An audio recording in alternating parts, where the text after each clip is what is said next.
Hello. Hello. That's right. It is YouTube time this time all the time. If you like poetry, if you like literature, if you like cultural history, then you've come to the right place. We make podcasts about all of those things. So be sure to like and share this video. And of course, most importantly, subscribe to the channel so you never miss an upload. Since we mostly make podcasts, you can also find our shows on all the major podcast platforms. So if you found this video, but YouTube isn't your speed for regular podcast listening, head over to Apple Podcasts, Stitcher, SoundCloud, Spotify, wherever you get your podcasts, and subscribe there. All right. Hope you enjoy the episode.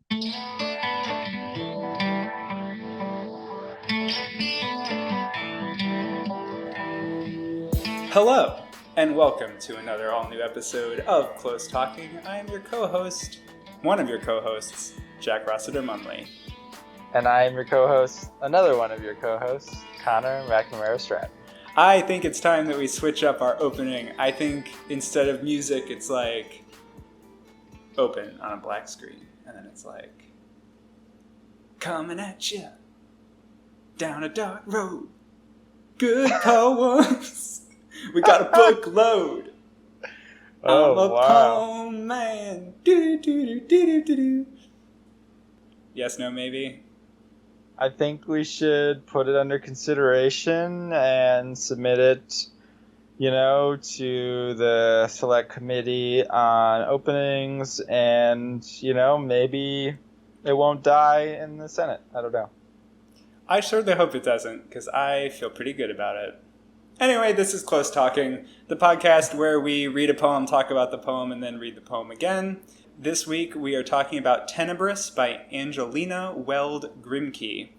And before we get into the poem, very quickly, if you like this podcast, it would mean the world to us if you hopped on over to Apple Podcasts and gave us a 5-star rating and wrote a review, because that is by far the best way to help more people find the show.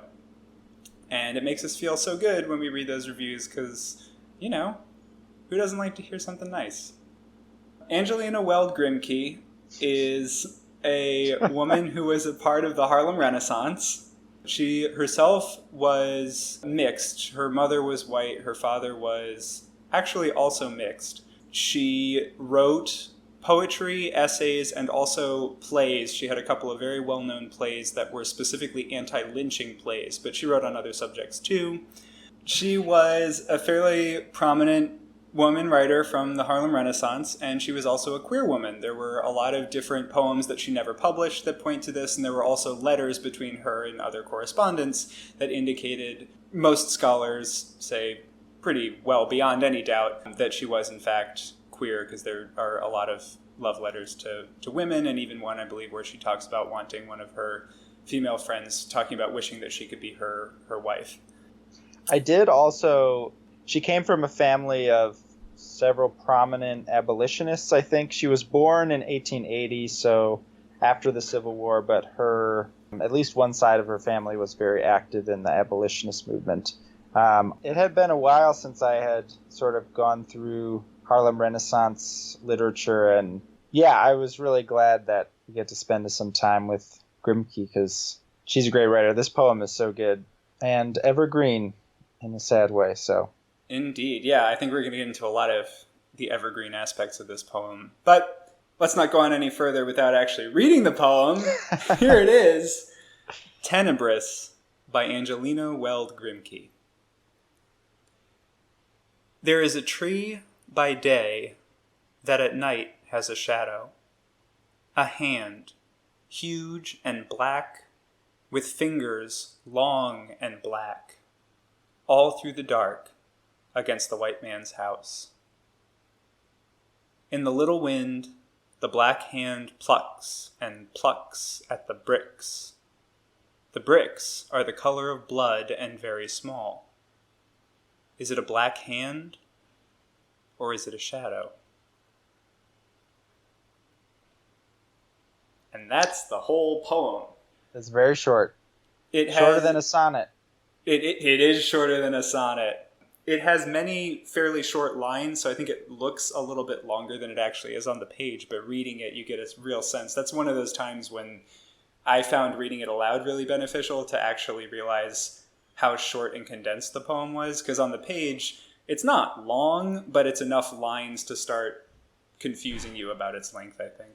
And I think it's good to start off talking about line length, because one of the most striking things when you do see it on the page is that there is one line that's very long, especially compared to all the others, which is "the bricks are the color of blood and very small," is all one line, which doesn't necessarily sound that long when you just say it, but almost all the other lines are like 3 or 4 words maybe. If there are more, it's very short. There is a tree by day. Like 4 of those words are 3 letters or less. So that really stands out. The bricks are the color of blood and very small, which comes close to the end and almost serves as like a delineation before the final question the poem poses. Is it a black hand or is it a shadow? It's almost like drawing a line underneath the poem that came before, setting you up for that final question in terms of how it ends up laying out the page. Yeah, I think it's probably almost twice as long as the next longest line. I think it's like 12 syllables. Yeah, that line is so striking.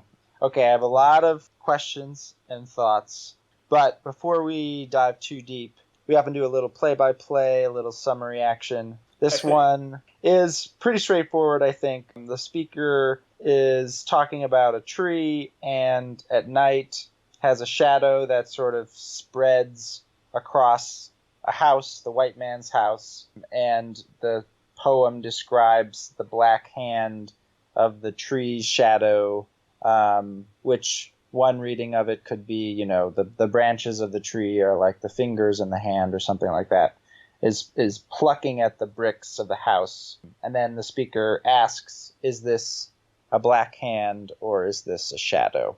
That's pretty much, like, in terms of action, that's basically all that is going on.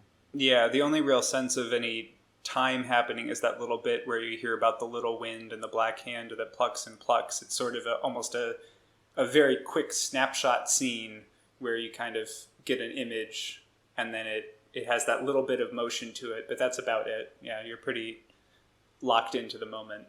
Going along with our, quick little narrative rundown is also the title, Tenebris, which I think would be a good place to start. Connor, you took Latin in high school. Hit me with that definition of tenebris. So it means like darkness or like in darkness. And it's something that's shown up in many different places in literature before. Oscar Wilde has a poem called E Tenebris. Thomas Hardy has a poem, I think, called In Tenebris. And J.K. Rowling, noted poet of contemporary mythology, the name of the thestral that Hagrid brings to meet his class in the 5th Harry Potter book is named Tenebris with a U-S, which maybe is a different form of the verb, but J.K. Rowling is really into Latin-adjacent names, and the thestrals are, of course, the skeletal winged horses that haunt the Forbidden Forest of Hogwarts, and which you can only see the physical form of after you have witnessed death. So, if you want to go read Harry Potter and the Order of the Phoenix after this, go nuts. There's also the famous quote from the Gospel of John, and I cannot pronounce Latin super well, so Connor, you correct me if I get too crazy here.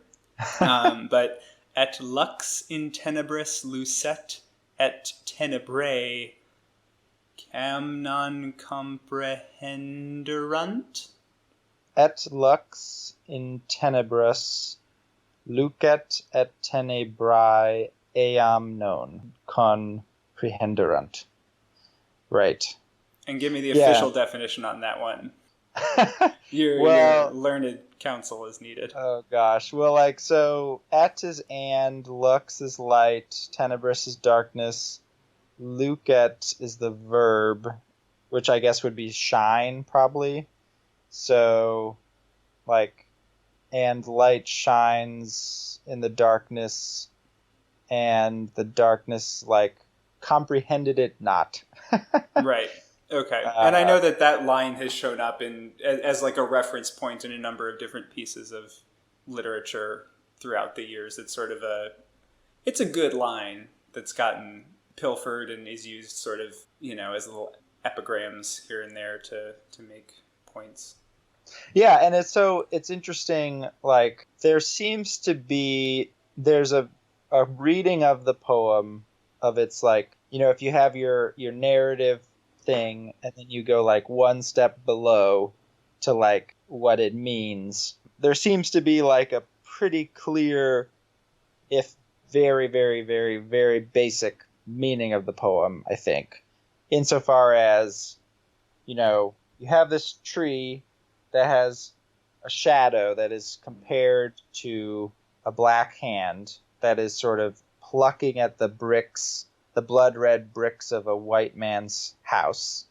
And, it was published in an anthology that came out, I think, in 1927, Caroling Dusk, which County Cullen was the editor of that.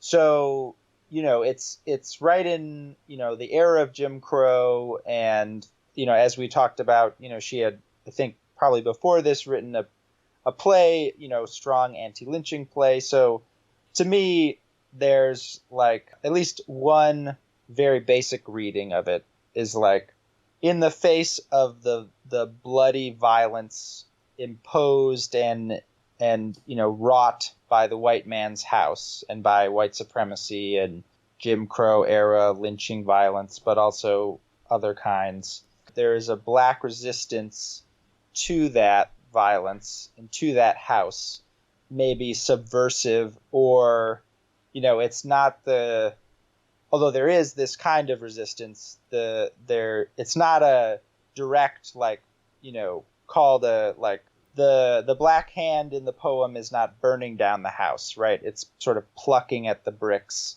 So that's this kind of shadowy subversive resistance against this kind of violence, I guess. The way the poem talks about that also is more descriptive than like a call to action. It's more a description of action than saying, you must become the black hand that plucks the bricks. It's not directed out towards the audience as like describing something that then pushes those who read it to do a specific kind of resistance or action. It's more about describing the nature of a situation. Yes, exactly. And the fact that, and I think this has been talked about in a couple different places where I've seen sort of criticism about the poem and Grimké. The tree has a clear resonance with like a lynching tree. And so there's an added layer of both just that, but that also, there's another poem by Grimké that's just called Trees, where a tree is depicted as kind of like, a symbol of good things and life and whatever. And then it's suddenly kind of like, the line is, amid the wistful sounds of leaves, a black-hued, gruesome something swings and swings.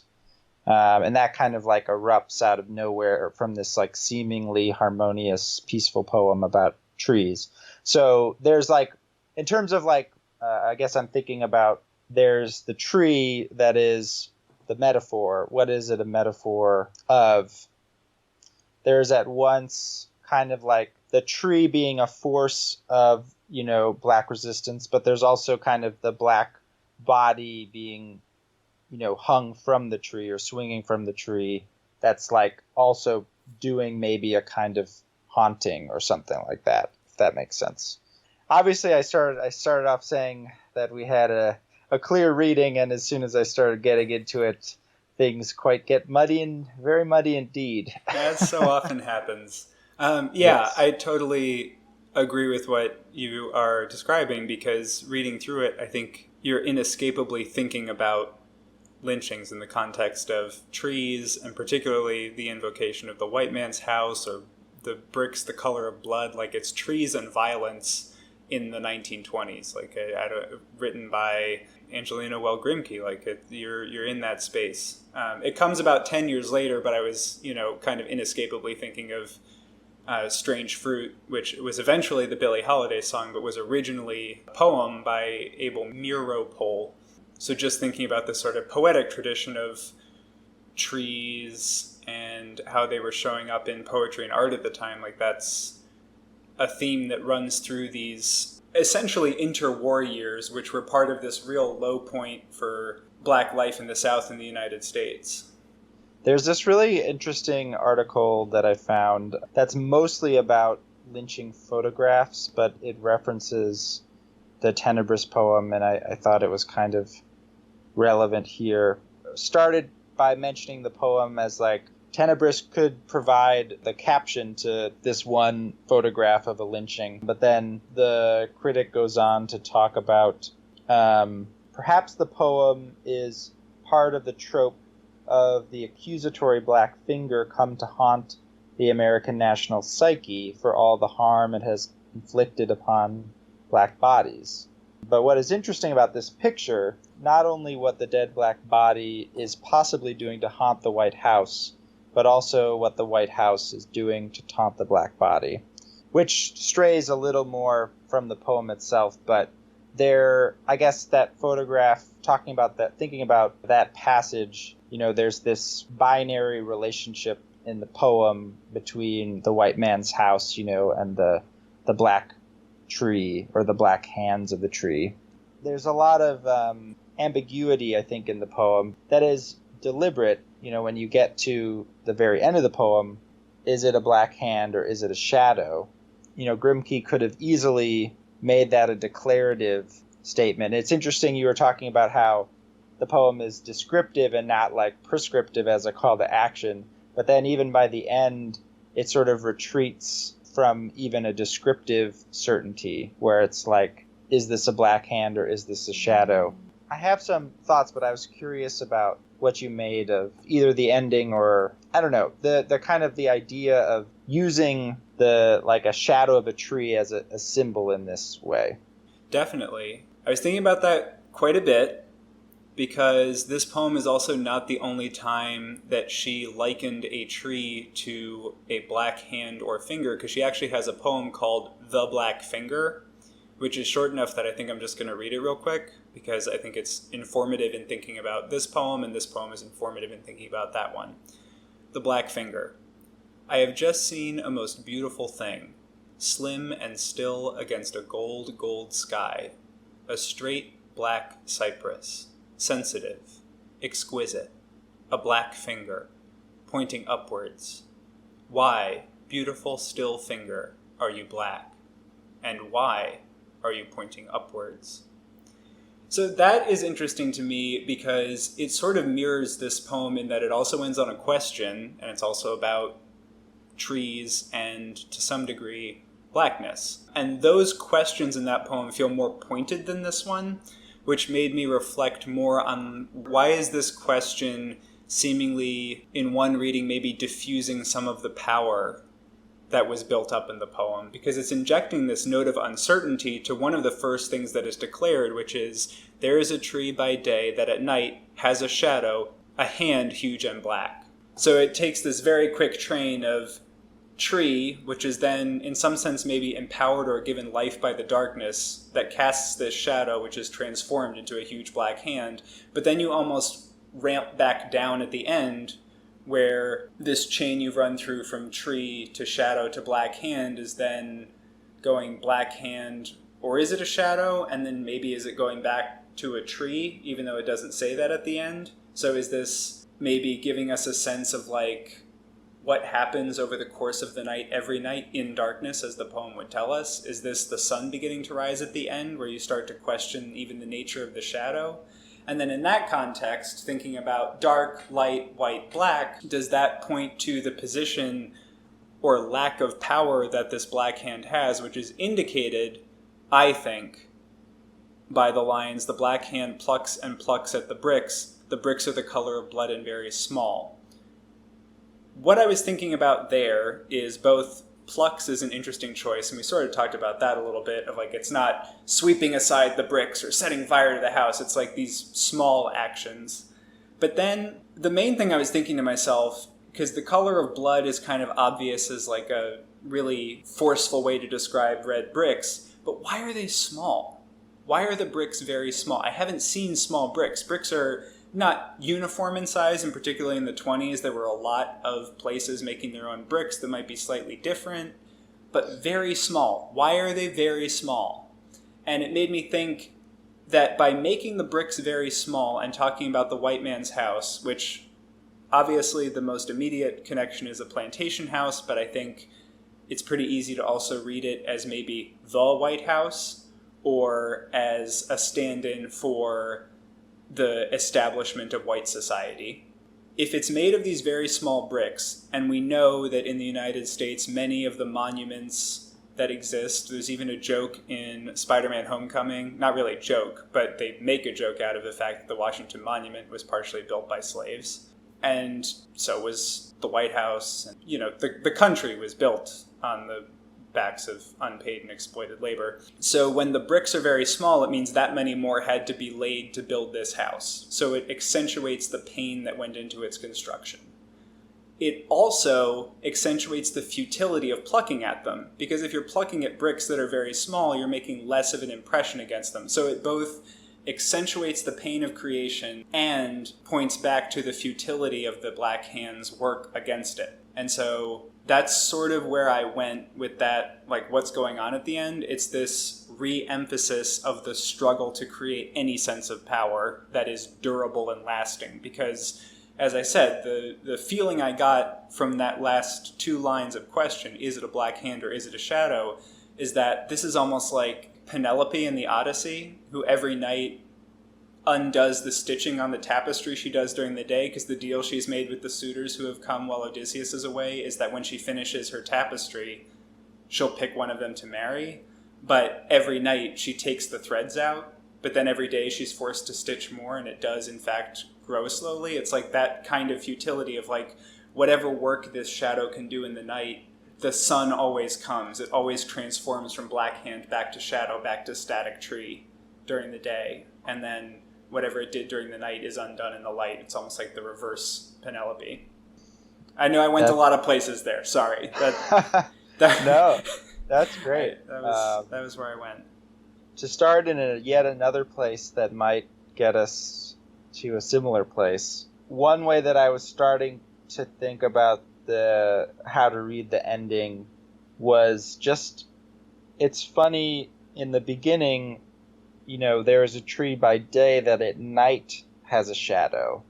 And the fact that the shadow is happening at night, when obviously the more prominent shadow of the tree would be during the day when the sun is out, and any shadow that a tree would cast at night would be by moonlight or something, very faint, and also would be a shadow upon the whole shadow of night.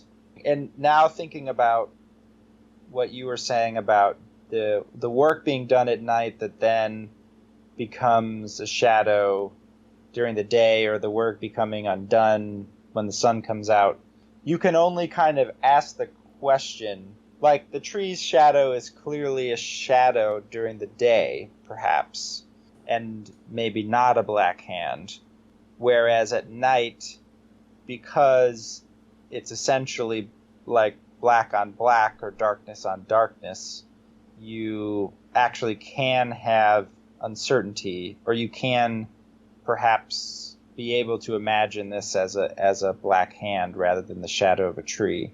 And it's interesting that I think it makes a lot of sense, and I really love what you were doing with the smallness of the bricks and how futile and painful that process of plucking must be. And that word plucking is so good. There's such a great sonic moment.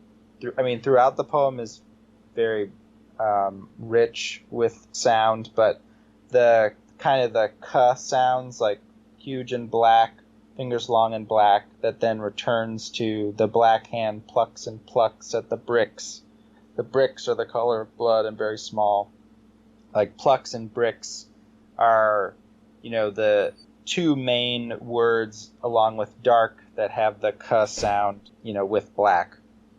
It's interesting because at the same time as it being kind of such a struggle, it's also, she's locating the moment where you in what I was, if you accept the plausibility of my reading or whatever, the speaker is locating the moment when you can actually sort of imagine this tree as not a shadow but a black hand or something. So is both. And the other way that I was thinking about the end is that the uncertainty itself is a kind of haunting aspect too. I mean, this is not a great comparison, and it's just the one that I can think of because it's the most obvious.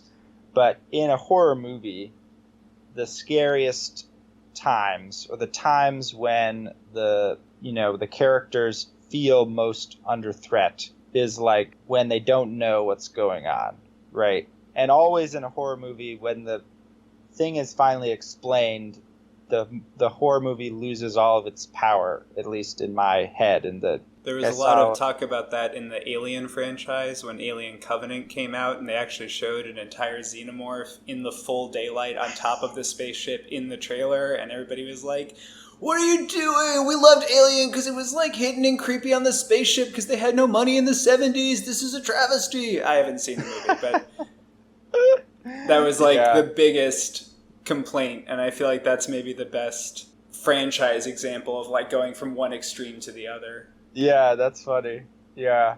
I know I don't watch a lot of horror, but last year I saw that movie Hereditary, which was actually very, very good until the very end when, they just explain it, and the explanation is like complete absurdity. And it's interesting because on the one hand, you can read the question as a recognition of, the potential lack of power in what this resistance has. On the other hand, oftentimes I feel like the work of subversive resistance has its power in its haunting ambiguity kind of thing. Excellent point. I think that's really right on.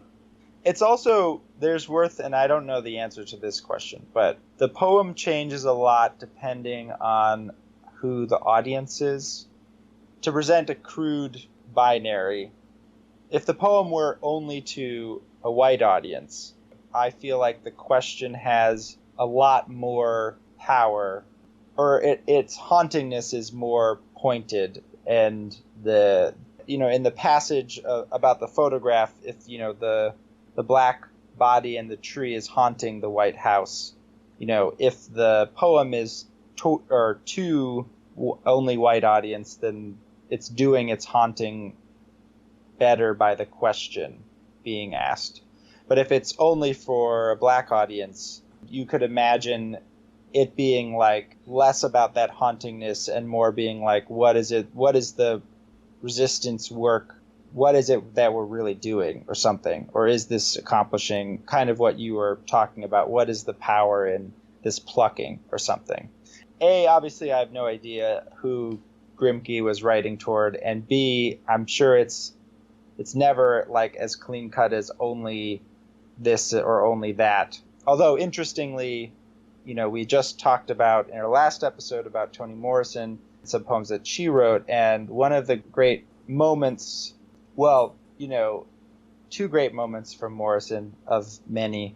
One is that one interview when the white interviewer is like, when are you going to write about white people or something? And she says, you have no idea how profoundly racist that question is, and goes on to talk about how Russian writers only write about Russia and everyone seems to think that's fine.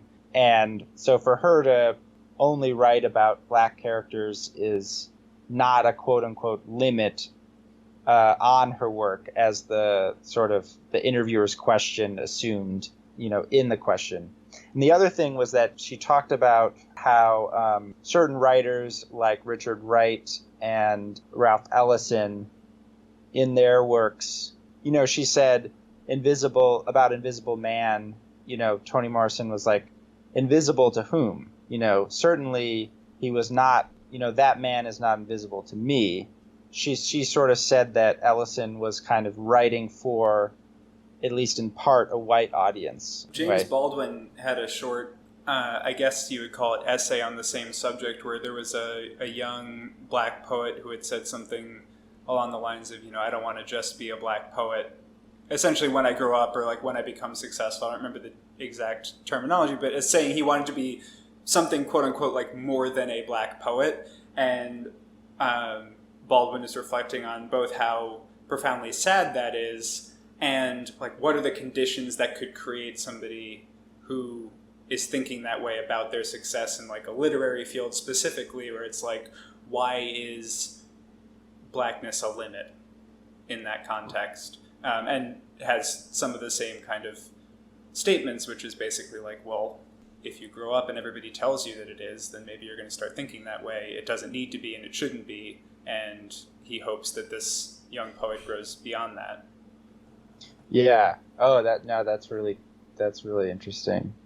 And I can't speak to who like Grimké had in mind or didn't have in mind when she was writing this poem. But I do think the kind of like in the ambiguity of how to read the ending as you consider the audience, that has, a bearing on like where you might read the poem. And of course, perhaps part of the power of the poem is that if you have a poem that's like, for example, just very directly questioning like, what power does this resistance have, or something, like very explicitly, in a sense, the ambiguity may allow the poem to do double duty, where a white reader reads this and is kind of haunted by the question at the end, or like it has a more pointed nature.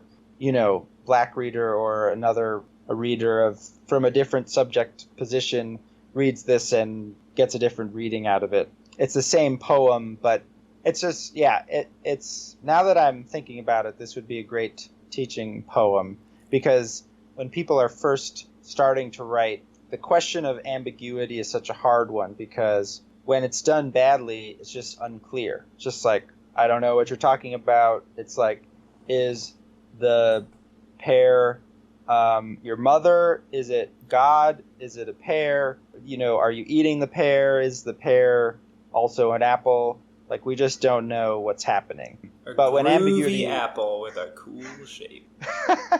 What's that from? Is that from anything? Groovy apples? I don't know. Oh, okay. Pears are cool. Pears are like a cool apple, right? They're like basically apple shaped, but a little bit cooler. Okay. I don't know. I've had a lot of time to think about pears. My mom collects images of pears. I can't explain it. That's great. You said that like it was kind of a quote, or like, a something. So, you can quote me on that. It's a cool apple.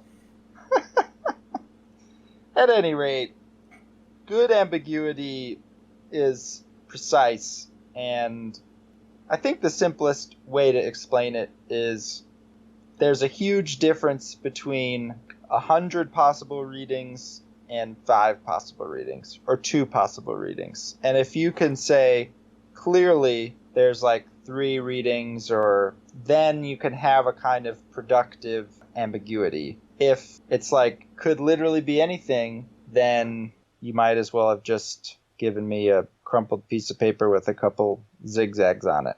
That's such a good point. And I think that this poem is an excellent example of that really neat ambiguity, where everything feels full of meaning, but not in some kind of surface way.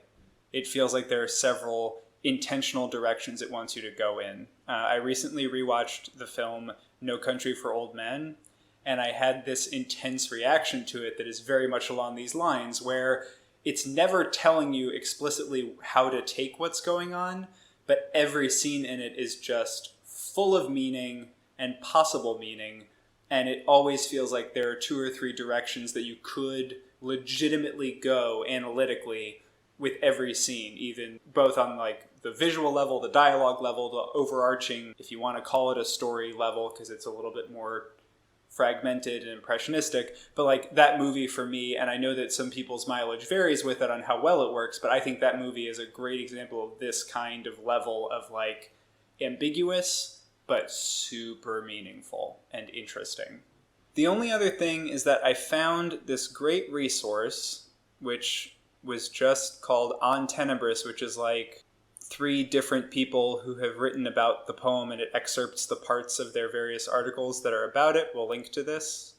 But this is from Melissa Gerard, who was writing about it, and she actually also referenced Toni Morrison, and also talked about not just this poem, but a little bit mentioning the other poem, The Black Finger. And the relationship to lynching is that Toni Morrison has this bit in Beloved where she talks about how this character remembers the beauty of the trees at a lynching site and is like intensely remembers the trees. And she quotes this little bit from Toni Morrison in her article, and it says, "Boys hanging from the most beautiful sycamores in the world, remembering the wonderful soughing trees rather than the boys.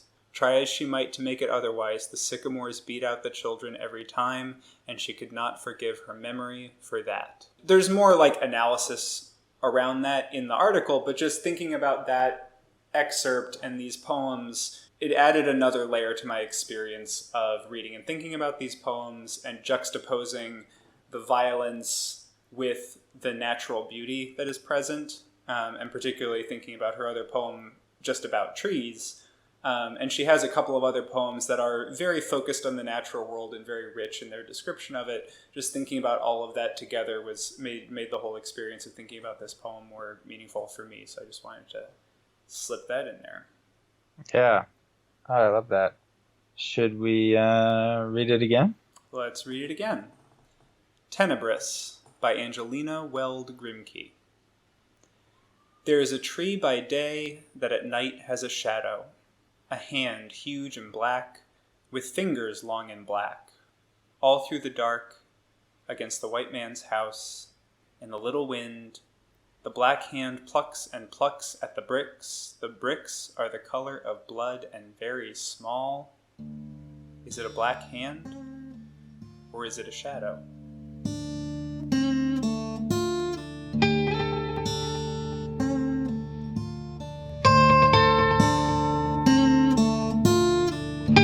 Hey, thanks for listening. If you enjoyed this episode, head on over to Apple Podcasts and leave a review. Those reviews help us with the algorithm and are the best way for us to find new listeners. Do you have thoughts about this poem? Or is there a poem or poet you'd like us to cover on a future episode? We would love to hear from you, and there are tons of ways to get in touch. Yes, you can send us an email to closetalkingpoetry@gmail.com or find us on Twitter. I'm at Jack Rossiter Munn, Connor is at Connor M. Stratton, and the show is at Close Talking. On Instagram, we are at Close Talking Poetry, and we are on Facebook at facebook.com/closetalking. And speaking of all of those many and varied social media platforms, a very special thank you to our incredible social media manager, Corey Chena. Woo woo! Woo. Thank you all for listening, and we'll see you next time. See you next time. Come back again. Please come back. Just one more time. Door's always open. Okay, bye. See ya.